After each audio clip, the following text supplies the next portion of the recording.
বিসমিল্লাহির রহমানির রহিম। রহমান রহিম আল্লাহ তাআলার নামে।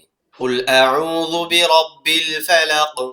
হে নবী, তুমি বলো, আমি উজ্জ্বল প্রভাতের মালিকের কাছে আশ্রয় চাই। মিন শাররি মা খলাক। আশ্রয় চাই তার সৃষ্টি করা প্রতিটি জিনিসের অনিষ্ট থেকে।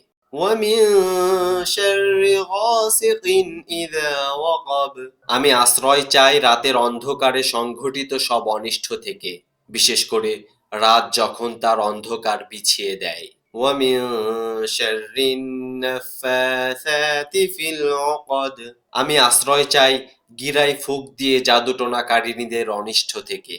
ওয়া মিন শাররি হাসিদিন ইযা হাসাদ। হিংসুক ব্যক্তির হিংসার অনিষ্ট থেকেও আমি তোমার আশ্রয় চাই যখন সে হিংসা করে।